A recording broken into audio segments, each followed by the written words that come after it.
Pernahkah kamu merasa sudah mencari Tuhan kemana-mana? Membaca banyak buku, mendengar banyak ceramah, melakukan banyak ibadah, tetapi hatimu tetap terasa kosong. Bukan karena kamu malas berusaha, bukan karena kamu tidak peduli, justru karena kamu sudah terlalu lama berjuang, namun tak juga menemukan ketenangan yang kamu cari. Pernahkah kamu bertanya dalam diam saat malam menutup suara dunia, "Kenapa aku masih merasa jauh, padahal aku sudah berusaha dekat?" Kamu sudah menundukkan kepala dalam doa, sudah menahan diri dari banyak hal, sudah mencoba menjadi lebih baik, namun di dalam dada masih ada ruang yang hampa, masih ada rindu yang tidak tahu harus menuju kemana. Mungkin masalahnya bukan karena kamu belum mengenal Tuhan, tetapi karena kamu belum benar-benar mengenal dirimu sendiri. Karena seringkali kita sibuk mencari jawaban di luar, namun lupa menengok ke dalam. Sibuk menambah ilmu, namun jarang bertanya pada hati, apa sebenarnya yang sedang ia tangisi? Bagaimana mungkin seseorang mengenal Yang Maha Agung jika ia belum pernah jujur menatap kelemahan dirinya? Bagaimana mungkin cahaya ilahi masuk jika hati masih dipenuhi rasa aku tahu, aku mampu, dan aku sudah benar? Kesombongan tidak selalu berbentuk keras dan tinggi. Kadang ia hadir sebagai rasa merasa cukup, merasa sudah di jalan yang benar, merasa sudah melakukan yang seharusnya. Padahal hati masih berdiri, belum benar-benar bersujud. Para arif mengatakan, jalan menuju Tuhan bukan dimulai dari langit, tetapi dari keberanian menunduk melihat diri sendiri. Dari keberanian mengakui bahwa di balik ibadah dan pengetahuan, masih ada jiwa yang rapuh dan membutuhkan pertolongan. Karena di saat manusia berhenti membanggakan dirinya, disitulah ia mulai memberi ruang bagi Tuhan. Dan di saat itulah perjalanan yang sesungguhnya baru benar-benar dimulai. Menyadari keterbatasan diri adalah pintu awal perjalanan spiritual yang jujur. Selama manusia masih merasa kuat, merasa mampu, dan merasa menguasai hidupnya, selama itu pula hatinya tertutup dari cahaya ketundukan. Karena hati yang merasa kuat jarang meminta, dan jiwa yang merasa mampu jarang berserah. Ia sibuk mengatur, merencanakan, dan memastikan segalanya berjalan sesuai kehendaknya. Tanpa sadar, ia sedang memikul beban yang tidak pernah diciptakan untuk ia tanggung sendiri. Keterbatasan bukanlah aib yang harus disembunyikan, melainkan kenyataan yang harus diakui. Mengakui bahwa kita bisa lelah, bisa salah, bisa jatuh, dan bisa bingung. Mengakui bahwa tidak semua masalah bisa kita selesaikan dengan logika dan usaha. Dari pengakuan inilah lahir kerendahan. Dan dari kerendahan lahirlah ruang di dalam hati tempat rahmat Allah bisa masuk dengan lembut. Seringkali manusia tertipu oleh apa yang ia miliki, ilmu, pengalaman, harta, kedudukan, atau kemampuan berpikir. Semua itu membuatnya merasa aman, seolah hidup berada sepenuhnya di bawah kendalinya. Namun ketika satu saja dicabut, kesehatan melemah, rencana gagal, usaha runtuh, atau orang yang diandalkan pergi, barulah ia sadar betapa rapuh pondasi yang selama ini ia banggakan. Di saat itulah banyak orang baru berdoa dengan sungguh-sungguh. Bukan lagi doa yang sekadar rutinitas, tetapi doa yang lahir dari kebutuhan yang nyata. Doa orang yang akhirnya berkata, "Ya Allah, aku tidak sekuat yang kukira." Kesadaran ini bukan untuk menjatuhkan, tetapi untuk membangunkan hati dari ilusi kemandirian. Bahwa sejak awal, kita tidak pernah benar-benar berdiri sendiri. Kita hanya lupa betapa seringnya Allah menopang, bahkan saat kita tidak menyadarinya. Menyadari keterbatasan juga mengubah cara kita memandang orang lain. Kita tidak lagi cepat menghakimi, tidak mudah merasa lebih baik, karena kita tahu betapa mudahnya manusia tergelincir jika pertolongan Allah ditarik sesaat saja. Di titik ini, perjalanan spiritual mulai terasa berbeda. Bukan lagi tentang merasa hebat karena bisa beribadah, tetapi merasa bersyukur karena masih diberi kemampuan untuk bersujud. Bukan lagi tentang merasa dekat, tetapi tentang takut jika dijauhkan. Dan justru di saat manusia mengakui betapa kecil dirinya, disitulah kebesaran Allah mulai memenuhi hatinya. karena hanya hati yang kosong dari kesombongan yang sanggup dipenuhi oleh cahaya ketundukan. Secara spiritual, menyadari keterbatasan berarti mengakui satu hal yang sangat sederhana, namun sering kita lupakan, bahwa setiap napas bukan milik kita, setiap detak jantung bukan kita yang mengatur, dan setiap langkah tidak akan terjadi tanpa izin Allah. Kita bisa merencanakan hari esok, namun kita tidak bisa memastikan masih diberi bangun pagi. Kita bisa menjaga tubuh, namun kita tidak bisa menjamin ia tidak jatuh sakit. Kita bisa menyusun hidup dengan rapi, namun satu kejadian saja cukup untuk mengubah segalanya. Bahkan atas diri sendiri pun kita tidak berkuasa penuh. Tubuh bisa lelah tanpa izin, pikiran bisa gelap tanpa peringatan, dan hati bisa goyah tanpa sebab yang jelas. Disinilah manusia belajar sesuatu yang penting, bahwa ia bukan pusat segalanya, bahwa hidup ini bukan sepenuhnya tentang kendali, tetapi tentang penjagaan yang terus-menerus dari Allah. Kesadaran ini perlahan melunakkan hati. Ia tidak lagi berdiri dengan dada dibusungkan, tetapi mulai menunduk dengan rasa butuh. Dan disitulah doa mulai berubah bentuk. Ketika keterbatasan disadari, doa tidak lagi dipanjatkan dari posisi merasa pantas, tetapi dari posisi membutuhkan. Bukan doa orang yang menuntut jawaban cepat, melainkan doa orang yang berserah pada keputusan Tuhan. Bukan lagi, "Ya Allah, kabulkan ini karena aku sudah berusaha," tetapi, "Ya Allah, aku tidak tahu jalan mana yang benar, maka tuntunlah aku." Doa pun menjadi lebih jujur, lebih sederhana, dan lebih dalam. "Ya Allah, aku lemah. Aku tidak tahu. Aku tidak mampu tanpamu." Kalimat ini mungkin terdengar kecil, tetapi di sisi Allah ia sangat besar. Karena di dalamnya tidak ada klaim, yang ada hanya pengakuan. Doa semacam ini lebih dekat kepada langit, karena keluar dari hati yang runtuh, bukan dari ego yang berdiri. Dari hati yang berhenti membanggakan diri, dan mulai menggantungkan segalanya kepada Allah. Dan justru di saat manusia merasa paling tidak mampu, disitulah ia sedang berada di posisi paling dekat dengan pertolongan Tuhan. Karena Allah tidak mendekati hati yang merasa cukup, tetapi Allah mendekati hamba yang sadar bahwa tanpanya ia tidak memiliki apa-apa. Mengenali nafsu adalah langkah penting dalam perjalanan mengenal diri. Karena seringkali yang kita ikuti dalam hidup ini bukanlah suara hati yang jernih, melainkan dorongan batin yang tidak kita sadari sedang memimpin arah langkah. Nafsu bukan sekadar dorongan jasmani, tetapi kekuatan batin yang halus yang mampu mengarahkan hati tanpa terasa. Ia tidak selalu datang sebagai keinginan besar, kadang hanya sebagai rasa ingin sedikit lebih dihargai, sedikit lebih diperhatikan, sedikit lebih diakui. Selama nafsu tidak dikenali, ia akan memimpin. Kita merasa sedang memilih, padahal sebenarnya sedang digerakkan. Namun ketika ia disadari, ia tidak lagi menjadi tuan, melainkan bisa diarahkan. Nafsu sering menyamar sebagai kebutuhan. Ia membisikkan alasan yang terdengar logis dan masuk akal. Ingin dihargai, ingin aman, ingin dipahami, ingin lebih baik dari hari kemarin. Semua itu terdengar wajar, namun di balik alasan yang rapi itu, sering tersembunyi keinginan untuk dipuji, untuk merasa lebih tinggi, atau untuk menutup rasa kurang yang tidak ingin kita akui. Tanpa kejujuran batin, seseorang mudah membenahkan apapun yang ia inginkan, lalu menyebutnya takdir, keadaan, atau bahkan kehendak Tuhan. Padahal bisa jadi, itu hanyalah nafsu yang sedang mencari pembenaran. Secara spiritual, mengenali nafsu berarti berani berhenti sejenak, lalu bertanya kepada diri sendiri dengan jujur, apa yang sebenarnya aku cari? Apakah ini untuk Allah atau untuk menenangkan egoku yang sedang gelisah? Pertanyaan ini tidak mudah dijawab, karena nafsu sangat pandai bersembunyi di balik niat baik.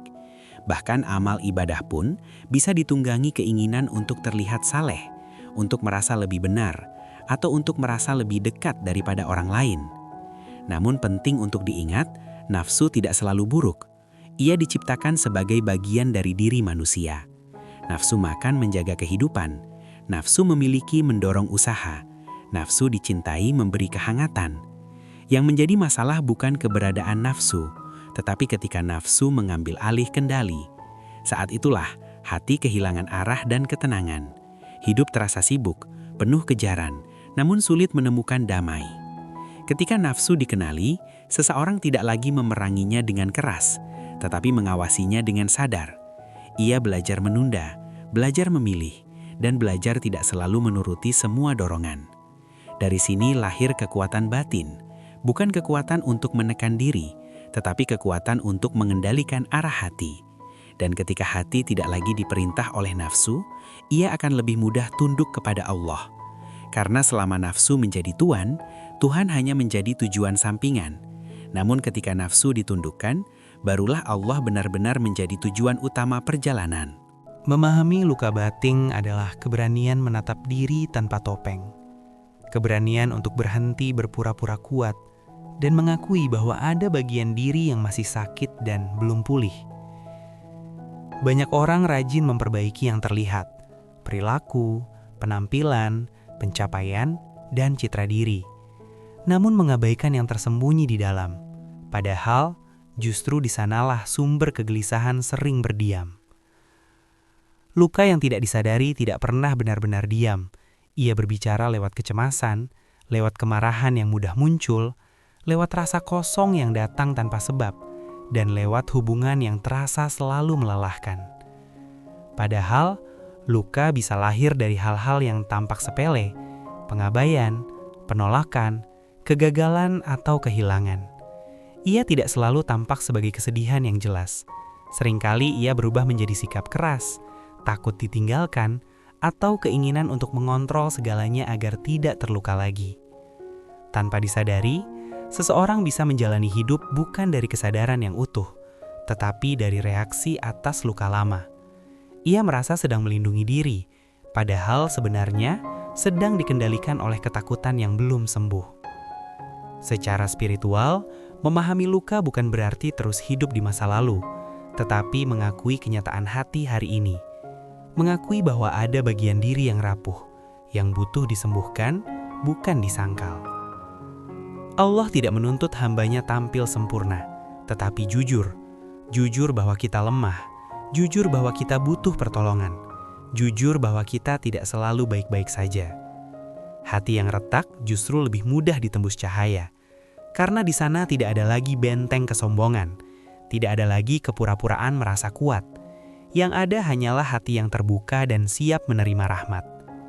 Ketika luka dikenali, doa pun menjadi lebih dalam. Bukan lagi doa yang dihafal, tetapi doa yang lahir dari tangisan yang jujur. Dari pengakuan yang mungkin tak terucap, namun didengar oleh Allah dengan sangat dekat. Di saat itu, hamba berhenti menggantungkan kesembuhan pada manusia dan mulai menggantungkan pemulihan pada Tuhan. Bukan berarti manusia tidak lagi berarti, tetapi karena hanya Allah yang mampu menyentuh bagian hati yang tidak bisa dijangkau oleh siapapun. Dan perlahan, luka yang dulu terasa sebagai beban berubah menjadi pintu. Pintu menuju kerendahan, pintu menuju doa yang tulus, dan pintu menuju kedekatan yang tidak pernah kita bayangkan sebelumnya. Karena terkadang, Allah mendekat melalui jalan yang terasa menyakitkan, agar hamba belajar bersandar bukan pada kekuatannya sendiri, melainkan pada kasih sayangnya yang tidak pernah habis. Menyadari ketergantungan kepada Allah adalah titik balik iman. Selama manusia masih merasa mampu berdiri sendiri, selama itu pula hatinya gelisah. Karena ia menggantungkan hidup pada sesuatu yang rapuh, pada tenaga, pada rencana, pada manusia, dan pada keadaan yang mudah berubah. Ketergantungan kepada Allah bukan sekadar konsep yang diucapkan, tetapi pengalaman batin yang perlahan disadari, bahwa rizki tidak selalu sebanding dengan kerja keras, dan keselamatan tidak selalu sebanding dengan kehati-hatian.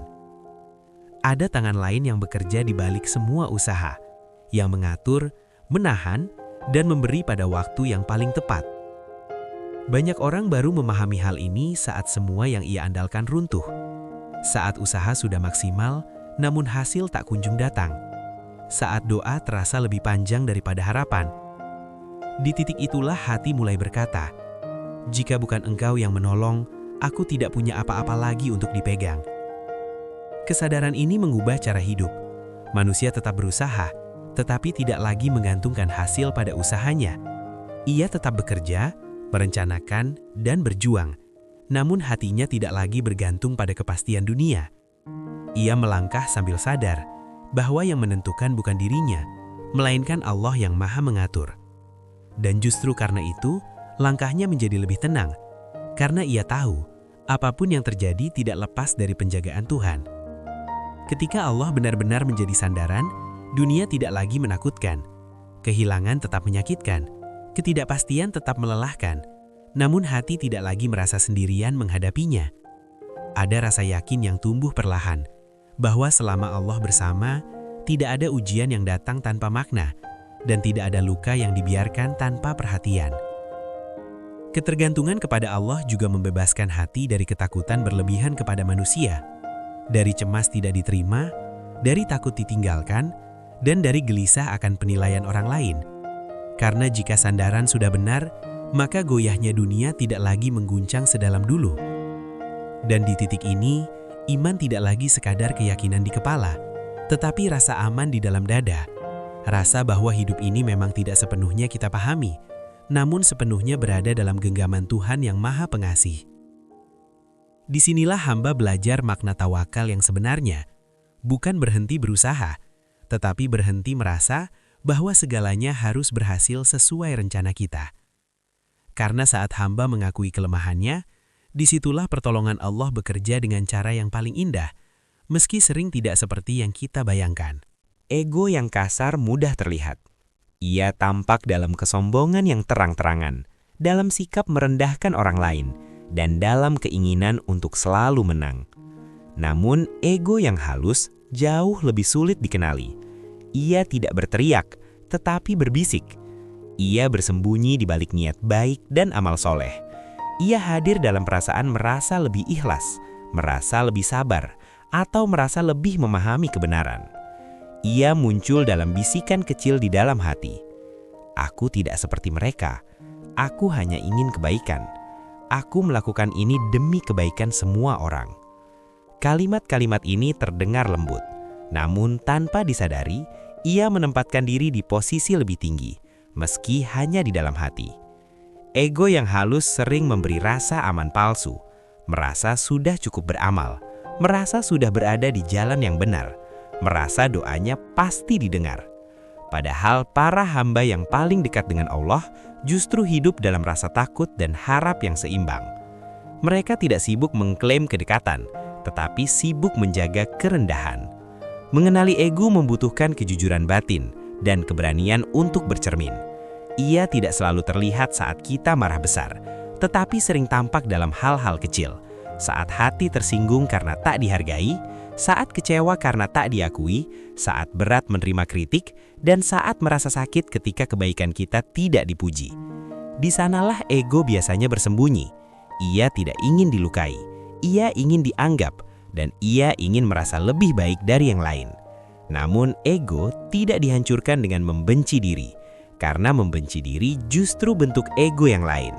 Ego dilunakkan dengan kesadaran dan pengakuan. Semua kebaikan dari Allah, dan semua kekurangan dari diriku. Pengakuan ini tidak melemahkan semangat beramal, justru membersihkan niat di dalamnya. Karena saat seseorang tahu bahwa semua kemampuan adalah pemberian, ia tidak lagi merasa berhak atas pujian. Dari sinilah amal menjadi ringan, tidak lagi dilakukan untuk terlihat, tidak lagi untuk dibandingkan, dan tidak lagi untuk membuktikan siapa yang lebih baik. Dan dari sinilah hati menjadi lapang, tidak mudah tersinggung, tidak sibuk membela diri, dan tidak lelah menjaga citra. Yang tersisa hanyalah satu keinginan, agar Allah menerima meski manusia tidak memuji. Inilah tanda kedewasaan spiritual, bukan merasa telah menaklukkan ego, tetapi terus waspada terhadap kehadirannya. Karena selama manusia masih hidup, ego akan selalu mencari celah, dan selama hamba terus sadar, Allah akan terus menjaga. Dunia yang tampak kokoh ternyata rapuh dan sementara. Apa yang hari ini kita genggam erat, esok bisa dilepas tanpa izin. kesehatan, jabatan, harta, bahkan orang-orang tercinta, semuanya berjalan di bawah waktu yang tidak bisa kita kendalikan. Manusia sering merasa aman karena apa yang ia miliki. Padahal semua itu hanya titipan yang bisa diambil kapan saja. Dan ketika satu demi satu mulai hilang, barulah hati menyadari betapa tidak berdayanya ia. Namun kesadaran ini bukan untuk membenci dunia, bukan pula untuk menjauhi kehidupan, tetapi untuk menempatkannya pada posisi yang benar, bahwa dunia bukan tujuan, melainkan jalan yang harus dilalui. Dunia boleh ada di tangan, tetapi jangan menetap di hati, karena hati yang terlalu melekat akan mudah hancur saat yang dicintai berubah atau pergi. Jika dunia datang, kita bersyukur. Jika dunia pergi, kita belajar merelakan. Bukan karena tidak peduli, tetapi karena tahu bahwa tidak ada yang benar-benar kita miliki. Kita bekerja, membangun, dan merencanakan, namun tidak menggantungkan makna hidup pada hasilnya. Sebab, jika makna hidup hanya bertumpu pada dunia, maka ketika dunia runtuh, jiwa pun ikut runtuh. Kesadaran akan kefanaan membuat hati lebih lembut, lebih mudah memaafkan, lebih ringan melepaskan, dan lebih bijak memilih mana yang layak diperjuangkan. Karena pada akhirnya, yang membedakan manusia bukan seberapa banyak yang dikumpulkan, tetapi seberapa bersih hati saat pulang. Bukan berapa tinggi yang pernah diraih, tetapi seberapa jujur ia pernah bersujud. Dan di saat manusia mulai memahami bahwa semua akan berakhir, ia tidak lagi menunda untuk memperbaiki hati. Ia tidak lagi menunggu esok untuk meminta maaf. Tidak lagi menunggu waktu lapang untuk mendekat kepada Allah. Karena ia tahu, waktu bukan sesuatu yang kita simpan, tetapi sesuatu yang sedang habis. Disinilah dunia berhenti menjadi pusat, dan akhirat mulai menjadi arah. Bukan dengan meninggalkan kehidupan, tetapi dengan menjalani hidup dengan hati yang tidak terikat. Amal yang sama bisa menjadi cahaya atau hijab, tergantung niat yang menggerakkannya. Satu perbuatan, satu bentuk ibadah, satu kebaikan bisa mengangkat seseorang mendekat kepada Allah, atau justru membuatnya sibuk dengan dirinya sendiri. Karena yang dinilai bukan hanya apa yang tampak, tetapi apa yang tersembunyi di dalam dada. Niat seringkali tidak sesederhana yang kita bayangkan. Ia jarang hadir dalam bentuk yang murni sepenuhnya. Seringkali ia bercampur. Ingin dekat kepada Allah, tetapi juga ingin dihargai. Ingin berbuat baik, tetapi juga ingin diakui. Dan ini bukan hanya terjadi pada orang lain, tetapi pada hampir setiap hati manusia. Mengenali niat berarti berani bertanya pada diri sendiri, untuk siapa sebenarnya ini aku lakukan? Jika tidak ada yang tahu, jika tidak ada yang memuji, jika tidak ada yang mengucapkan terima kasih, apakah aku tetap mau melakukannya? Pertanyaan-pertanyaan ini tidak untuk melemahkan semangat beramal, tetapi untuk membersihkan arah di dalamnya, agar langkah yang kita ambil tidak salah tujuan. Menjaga niat itu bukan hanya di awal, tetapi sepanjang perjalanan amal. Karena niat bisa berubah di tengah jalan. Yang awalnya tulus, bisa tergelincir saat pujian datang. Yang awalnya hanya untuk Allah, bisa bergeser ketika manusia mulai memperhatikan. Disinilah perjuangan batin yang paling sunyi terjadi. Tidak terlihat oleh siapapun, namun sangat menentukan nilai di hadapan Allah. Ketika niat lurus, hati menjadi tenang. Tidak kecewa saat tak dipuji, tidak marah saat kebaikan dibalas buruk, dan tidak gelisah ketika usaha tak dihargai. Karena tujuan utamanya bukan manusia. Hati yang ikhlas tidak berarti hati yang tidak merasa sakit, tetapi hati yang tidak berhenti berbuat baik meski tidak mendapat balasan yang diharapkan. Ia tahu, jika Allah sudah melihat, maka cukup sudah. Dan di titik ini, amal tidak lagi menjadi beban, tetapi menjadi jalan pulang. Bukan untuk membesarkan diri, melainkan untuk mendekatkan diri. Karena yang kita cari bukan pengakuan dunia, melainkan penerimaan dari Tuhan yang Maha mengetahui isi hati. Diam adalah ruang kejujuran. Saat kebisingan berhenti, saat suara dunia perlahan mereda, hati mulai terdengar. Selama ini, kita terlalu sibuk berbicara, menjelaskan, membela, dan menuntut, hingga lupa mendengar apa yang sebenarnya terjadi di dalam dada. Mengamati hati berarti berani menyaksikan emosi, keinginan, luka dan ketakutan, tanpa menghakimi, tanpa membenarkan, tanpa menolak. Hanya menyadari bahwa semua itu sedang ada, dan semuanya membutuhkan kasih dari Allah. Dalam diam yang jujur, manusia tidak lagi sibuk memperbaiki citra, tidak lagi menata kata-kata, tidak lagi mencari alasan. Ia hanya hadir sebagai hamba dengan segala keterbatasan dan kebutuhannya. Di saat seperti inilah, doa tidak selalu berupa kata. Kadang ia hadir sebagai air mata yang jatuh tanpa suara. Kadang sebagai napas panjang yang berat. Kadang sebagai keheningan yang penuh penyerahan. Saat hati hanya mampu berkata, "Ya Allah, aku serahkan semuanya kepadamu." Dan Allah Maha mendengar, bahkan doa yang tidak sempat diucapkan oleh lidah. Hati yang diam dengan sadar seringkali lebih dekat kepada Allah daripada lisan yang ramai dengan permintaan.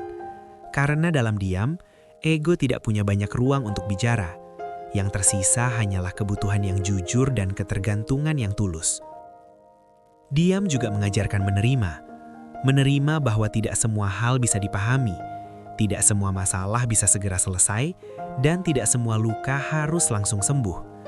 Namun meski belum selesai, hati bisa tetap tenang, karena tahu bahwa ia tidak sendiri menghadapinya. Dalam keheningan, manusia belajar satu hal penting, bahwa kedekatan dengan Allah bukan selalu tentang banyaknya aktivitas, tetapi tentang hadirnya hati. Dan saat hati benar-benar hadir, bahkan satu helaian napas pun bisa menjadi ibadah. Bahkan satu tetes air mata pun bisa menjadi doa. Di titik inilah perjalanan spiritual tidak lagi terasa sebagai beban, tetapi sebagai tempat pulang. Tempat di mana manusia tidak perlu berpura-pura kuat, karena ia tahu ia sedang berada dalam genggaman yang maha menguatkan. Mengenal Tuhan bukan perjalanan keluar, bukan tentang sejauh apa kaki melangkah, atau sebanyak apa yang telah dikumpulkan. Ia adalah perjalanan ke dalam, menuju ruang terdalam tempat hati bersembunyi dari dirinya sendiri. Di sanalah seseorang mulai benar-benar berhadapan dengan nafsunya, mengakui egonya, menyentuh lukanya, dan menerima ketergantungannya. Dan ketika semua itu disadari, ia berhenti menuntut Tuhan mengikuti kehendaknya. Ia berhenti memaksa hidup berjalan sesuai rencananya. Ia mulai belajar menyesuaikan kehendaknya dengan kehendak Allah.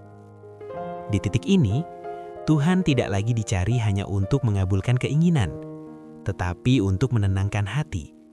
Bukan sekadar agar masalah hilang, tetapi agar jiwa kuat saat masalah datang.